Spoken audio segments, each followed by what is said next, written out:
পাবনা ঢাকা দ্রুত সরাসরি ট্রেন চালুর দাবিতে শেকর পাবনা ফাউন্ডেশনের মানববন্ধন।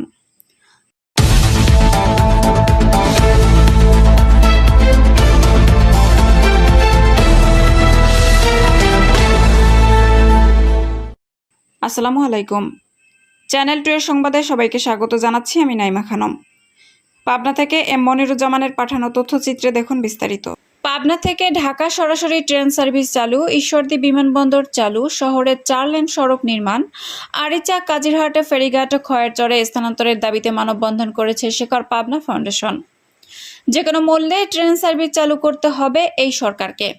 4 দফা দাবি বাস্তবায়ন না হলে চরম মূল্য দিতে হবে সংশ্লিষ্টদের বলে হুঁশিয়ারি দিয়েছে মানববন্ধনে অংশগ্রহণকারী পাবনাবাসী। রোববার সকাল 11টা থেকে ঘণ্টাব্যাপী পাবনা শহরে আব্দুল হামিদ সড়কের শহীদ চত্বর থেকে পুরো শহর জুড়ে বিশাল মানববন্ধন অনুষ্ঠিত হয়। মানববন্ধনে বক্তারা বলেন, পাবনার রাজনৈতিক সংগঠনের চরম ব্যর্থতায় আমরা ট্রেনের দাবিতে রাজপথে নেমেছি। এটা তো রাজনৈতিক দলের কাজ। পাবনা থেকে মাঝপাড়া পর্যন্ত অকার্যকর একটি রেল লাইন চালু করা হয়েছে। সেটি কার্যকর করে দ্রুত পাবনা ঢাকা ট্রেন সার্ভিস চালু করে ঢাকায় যাতায়াত সহজীকরণ করতে হবে। কাজিরহাটের ফেরিঘাট খয়েরচরে স্থানান্তর করা হলে 2 ঘন্টার পথ 15 মিনিটে পারাপার হওয়া যাবে। ঈশ্বরদী ইপিজেড রূপপুর প্রকল্পের জন্য বিমানবন্দর চালু করা হোক। যানজট নিরসনে পাবনা শহরে 4 লেন সড়ক নির্মাণ করতে হবে।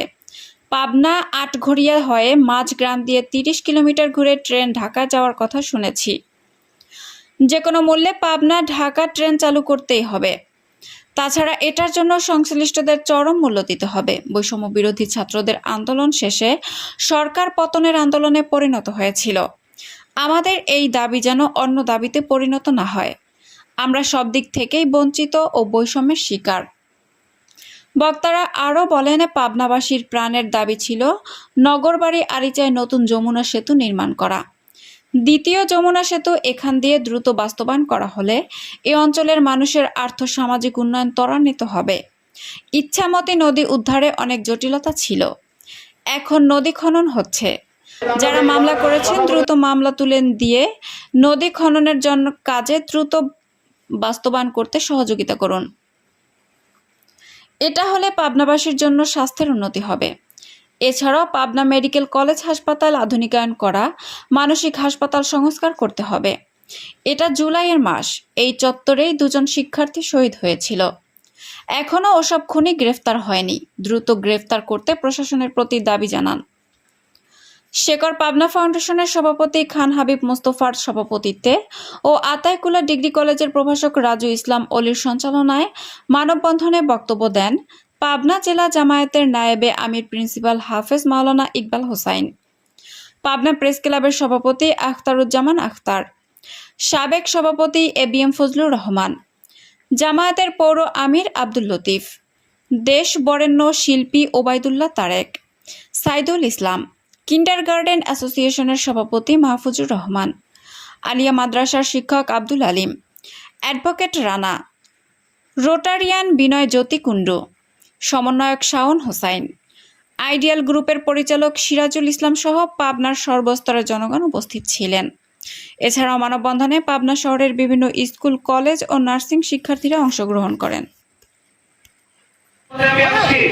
আমি আপনাদের একটা ইতিহাস বলে দিতে চাই। ঠিক 1 বছর আগে 2024 সালের জুন মাসে ছাত্ররা, শিক্ষার্থীরা শুধু রাস্তায় নেমেছিল একটি কোটা সংস্কারের দাবিতে।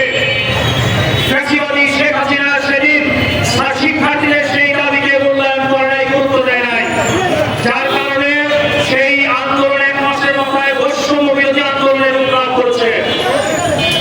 বৈষম্য বিরোধী আন্দোলনকে বল প্রয়োগ করে বিবাদ করার জন্য, এটাকে কন্ডেম করার জন্য চেষ্টা করা হয়েছে। সেখান থেকে কোনো ভুট্টান সূচিত হয়েছে।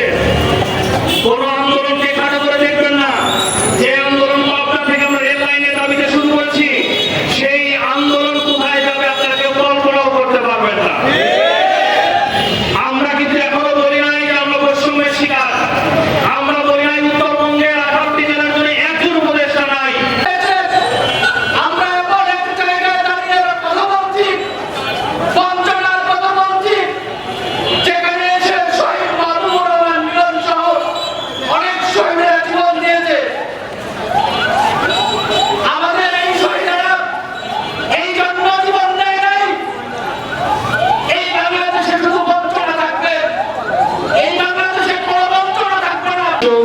সাংবাদিকতার যে স্বচ্ছতা, সাংবাদিকতার যে জবাবদিহিতা আপনারা আপনাদের কলমের মাধ্যমে, আপনাদের ক্যামেরার মাধ্যমে, প্রযুক্তির মাধ্যমে আপনারা তুলে ধরবেন সত্য কথাগুলো। আপনাদের সবার সুস্বাস্থ্যের দোয়া কামনা করি। যারা এখানে এসছেন সবারই এই ত্যাগ, এই শ্রম, এই পাবনা জেলাকে যেন আরো উন্নয়নের দিকে নিয়ে যাওয়া যায়, একাত্মতা পোষণ করেছেন। আপনাদের প্রতি অনেক অনেক কৃতজ্ঞতা জানিয়ে আমি আমার বক্তব্য এখানে শেষ করছি। আসসালাম। অজানা পাপিষ্ঠ রোগের লক্ষণগুলোই এই পাবনাবাসী আতঙ্ক ছিল। আধ্যাত্মিক দেওয়া বিনা সুস্পষ্ট ভাবে বিবেককে পরিপুষ্ট করার শিক্ষা জানা ছিল না এই পাবনাবাসীর বিগত দিনে। ব্যর্থতায় পর্যবসিত নিষ্ফল গণতন্ত্রের এজন্য সার্বিক উন্নয়ন ও সত্যিকারের অগ্রগতিকে পাবনাবাসী হারিয়ে ফেলেছিল।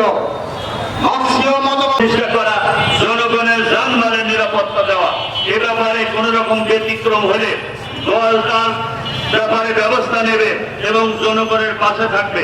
বাংলাদেশ জামাত ইসলামী মনে করে আইনের শাসন, সাংবিধানিক অধিকার, মানুষের মৌলিক অধিকার, এটা আমরা পুনঃপ্রতিষ্ঠা করব, যেটা বিগত 15 বছরে ছিল না। সংগ্রামী পাবনাবাসী, আবারও শেখর ফাউন্ডেশন যে এবং অরাজনৈতিক সংগঠন, এই সংগঠনের মূল উদ্দেশ্য হল পাবনা জেলার উন্নয়ন সংস্কারের দাবিগুলো সরকারের নিকট তুলে ধরে পাবনা জেলাকে একটি সুন্দর জেলায় পরিণত